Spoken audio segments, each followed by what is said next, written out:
कह रहे हैं मोदी गुजरात का है, महात्मा गांधी कहाँ के थे? पूछो, महात्मा गांधी कहाँ थे? वो भी गलत थे। महात्मा गांधी गुजरात के थे। फिर उनको गलत बोलो जब मोदी गलत बोल रहे हो। नहीं, महात्मा गांधी का दौर और अब के दौर में फर्क है कि नहीं है? एक मिनट सुनो, महात्मा गांधी लंदन से पढ़कर आए थे, मोदी जी ट्रेन में चाय बेच कर आए हैं। सुनो ध्यान से, महात्मा गांधी ने व्यापारी नहीं करी है, महात्मा गांधी लॉयर थे, मोदी जी लॉयर हैं। महात्मा गांधी उस टाइम पर वो कपड़ा छोड़ दिया अपना, उनके बाप के पास हैसियत थी, फाइनेंशियली बहुत स्ट्रांग आदमी थे। जब लंदन जाके वकालत कर सकते हो तो देश में कोट पैंट पहन के भी घूम सकते हैं, देश में बड़ी बड़ी सर्विस कर सकते थे। मगर उस व्यक्ति ने देश की दुर्दशा देखी, कहता जिस देश में देश के लोगों के पास कपड़ा नहीं, मेरे पे कपड़ा पहनना हराम। ठीक, महात्मा गांधी वो थे। उसका कंपेरिजन तुम उस व्यक्ति से कर रहे हो जो 10 लाख का सूट पहन के घूम रहा है। मोदी की मतलब महात्मा गांधी का कंपैरिजन मोदी से करोगे तुम? मोदी और महात्मा गांधी में जमीन आसमान का फर्क है। और इतने अच्छे आदमी थे। देखो कैमरे पे लो, FIR का हम करिए जी को गोली लगेगा। गोली, हाँ क्यों नहीं, हाँ मैंने बरारी मारी थी नाथूराम गौड़ ने। जिंदाबाद मुर्दाबाद, मुर्दाबाद। नाथूराम गोडसे जिंदाबाद मुर्दाबाद, जिंदाबाद। नाथूराम गोडसे जिंदाबाद। नाम क्या तुम्हारा? प्रभाकर दीक्षित। प्रभाकर दीक्षित कहाँ के हो? यूपी जिला फरुखाबाद। अभी कहाँ रहते हो?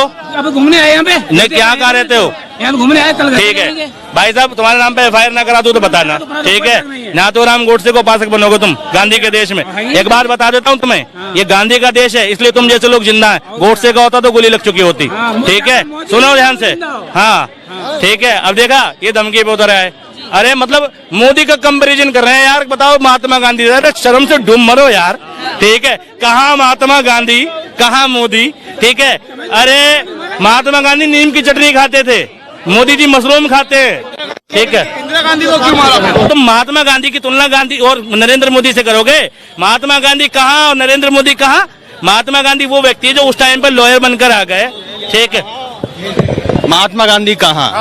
ये उल्टा बोलिए, उल्टा बोलिए, इसको उल्टा बोलिए। नरेंद्र मोदी ऊपर है महात्मा गांधी। मोदी ऊपर है, ऊपर ही हो गए, मोदी ऊपर है। तो भाई समझ रहे हो, ये ऐसा देश दिया है मोदी ने देश को। ठीक है, ये नरेंद्र मोदी जी की उपलब्धियां हैं, जहां पूरी दुनिया तो महात्मा गांधी। अरे गांधी का नोट निकाल के फेंक दो जेब से, तुम इतने बुरे लगते हैं गांधी तो। गांधी का नोट निकाल के फेंक दो, गांधी के बिना तुम्हारे घर का खर्चा नहीं चलता। नरेंद्र मोदी की बात कर रहे हो, गांधी के बिना तुम्हारे घर का खर्चा नहीं चलता, तुम्हारे ऑटो की CNG नहीं भरी जाएगी गांधी के बिना। तुम गांधी को गाली दोगे जिस दिन, अगर गांधी के सच्चे विरोधक हो, सुनो, गांधी के सच्चे विरोधक हो, अपनी जेब से नोट निकाल के फेंक दो सारे। गांधी की वोट है उसमें। ठीक है, क्या लेना है? गांधी की वोट है उसमें। पूरी दुनिया के लिए महात्मा गांधी जिंदाबाद। और हमारे देश का इतना बड़ा मूर्ख आदमी वो कहता मोदी जिंदाबाद, महात्मा गांधी जो, मतलब पूरी दुनिया गांधी को पूछती है यार। ठीक है, और यहाँ पता नहीं कैसे कैसे लोग, कैसी कैसी मानसिकता के लोग निकल कर आ रहे हैं यार। कितना दुर्भाग्य है इस देश का। मतलब इनकी पीढ़ियां गाली देंगी इन्हें, इनकी औलादें गाली देंगी। ठीक है, अरे राहुल गांधी और महात्मा गांधी में फर्क नहीं है। राहुल गांधी की क्या बात करो? राहुल गांधी कौन है? महात्मा गांधी की बात करो। राहुल गांधी से क्या लेने देना हमारा? मर जाओ राहुल गांधी, हमें क्या लेने देना उससे? अरे महात्मा गांधी की बात करो। महात्मा गांधी को गाली दी ना तुमने है? अरे क्या तो गोली लगी। गांधी के बिना तुम्हारा घर नहीं चलता, ध्यान रखो, नोट फेंक देना।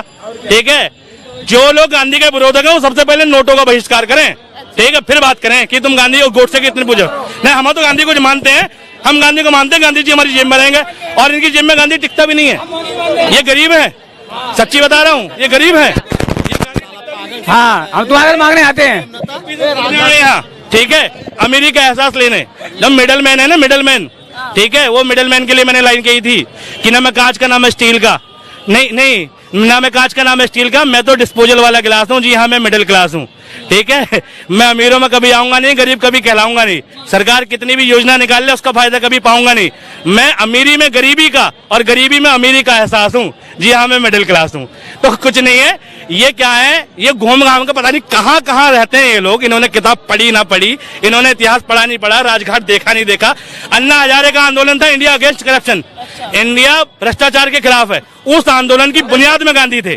नए अन्ना हजारे में लोग गांधी देखते थे कि अन्ना नहीं गांधी है, देश का दूसरा गांधी है। और यही मूर्ख लोग उस टाइम पर अन्ना हजारे का समर्थन करते थे, आज गांधी को गाली दे रहे हैं। इस देश में आंदोलन चलाने के लिए गांधी चाहिए, इस देश में लोकतंत्र की आवाज बुलंद करने के लिए गांधी चाहिए, इस देश में लोकतंत्र की आत्मा को जिंदा रखने के लिए गांधी चाहिए। और कमजोर आदमी जो तुम गाली दे रहे हो ना गांधी को, इस चीज के लिए भी गांधी चाहिए।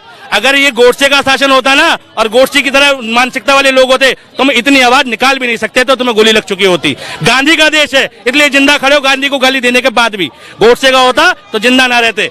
ठीक है, कम से कम जिसकी वजह से इस देश में तुम्हें आजादी मिली, जिसकी वजह से तुम पल रहे हो, खा रहे हो, पी रहे हो, जिसके टुकड़ों पर मेरे पूरा देश चल रहा है, उसका तो गुणगान करो यार। मतलब ये कहते हैं एहसान फरामोश लोग है ये, जिसकी वजह से देश मिला, देश की आजादी मिली, अंग्रेजों से मुक्ति मिली, ये उसके गुणगान करने की तैयार नहीं है। पंडित ने लड़ी, सुभाष चंद्र बोस, चंद्रशेखर आजाद, पंडित जवाहरलाल नेहरू, इन लड़ाई नहीं लड़ी। एक मिनट फिर खाली महात्मा गांधी नाम क्यों ले रहे हो? ये कह रहे हैं, नहीं एक मिनट, मैंने कब कहा कि उन्होंने नहीं दिलाई? मैंने महात्मा गांधी ने दिलाई। लेकिन सुनो, महात्मा गांधी कौन है और चंद्रशेखर सुभाष चंद्र बोस में क्या फर्क है, बता देता हूँ। सुभाष चंद्र बोस आर्मी है, ठीक है, सेना के जवान समझो उन्हें, ठीक है, और महात्मा गांधी देश के प्रधानमंत्री समझो उस दौर के। वो देश जिस पर पहनने को कपड़े नहीं, वो देश जिस पर खाने को रोटी नहीं, उस देश ने सोचा कि हमारा भी देश होगा। उस देश के लोगों ने सोचा कि हम भी आजाद घूमेंगे। उस देश के लोगों ने सोचा कि हम उनके खिलाफ लड़ेंगे जिनके तन पे कपड़ा नहीं था, जिन्होंने उनके खिलाफ लड़ेंगे जिन पे कोट पैंट है, ठीक है। वो जो देश को जोड़ने का काम किया है ना, वो महात्मा गांधी ने किया। एक सिक्के के दो पहलू हैं, एक पहलू गांधी और दूसरा पहलू भगत सिंह, राजगुरु और बाकी नेता हैं, ठीक है। बिना गांधी के कुछ नहीं था, ठीक है। गांधी भी है और बाकी लोग भी हैं। अगर बाकी लोगों का सम्मान है तो गांधी का भी सम्मान है। सब कुछ चरखे के तले नहीं हुआ, लेकिन चरखे के बिना भी नहीं हुआ, ये भी सच है। आधा इतिहास पढ़ के फिर ये याद दिलाएंगे कि भगत सिंह की फांसी क्यों नहीं रुकवाई। भगत सिंह की फांसी रोक सकते थे। अरे सिर्फ गांधी जी वकील नहीं थे, नेहरू जी भी वकील थे, अंबेडकर भी वकील थे, वकील बहुत थे, ठीक है। और पता क्या किया था अंग्रेजों ने? जो तय डेट थी उससे एक दिन पहले फांसी दे दी थी। और इसके बाद गांधी जी ने 11 बार मीटिंग करी थी माउंटबेटन से, ठीक है, 11 बार मीटिंग करी थी, पहले फांसी रुकवाने के लिए, फिर सजा कम करवाने के लिए। लेकिन उसके बावजूद एक दिन पहले फांसी दे दी। और उसमें भी जो 5 जज थे, उसमें से एक जज था भारतीय, वो भी मुस्लिम था, उसने अपना इस्तीफा दे दिया था कि भैया मैं ऐसे फैसले पे हक नहीं, जिसमें हमारे भगत सिंह को मतलब कोई टेररिज्म एक्ट नहीं था, किसी की जान माल की हानि नहीं थी, लेकिन फांसी दी जा रही थी, तो भैया मैं अपनी इस्तीफा देता हूँ, लेकिन मैं इस जजमेंट में शामिल नहीं हूँ। जब तुम्हें हिस्ट्री पता नहीं है, तुमने नहीं पढ़ी, तुम्हारे बच्चों ने नहीं पढ़ी, और मैं जैसी तुम्हारे हालात देख रहा हूं, तुम्हारे आने वाली 10 नस्लें नहीं पढ़ेंगी हिस्ट्री, ठीक है। तुम्हें अनपढ़ रहना मुबारक हो, ठीक है। और तुम्हारी पीढ़ी जो 10 अनपढ़ पीढ़ियां रही हैं, उनको भी मुबारकबाद, ठीक है। तुम फ्री के राशन पर रहो, मोदी जी के भाषण पर रहो, तुम्हें रोजगार भी नहीं मिलेगा, तुम मंदिर जाना, ठीक है, वहां बाहर कटोरा मिलेगा तुम्हें, चंदा हम देने आएंगे, कोई दिक्कत की बात नहीं। कहाँ मांगना पंडित का, तो कहाँ मांगना।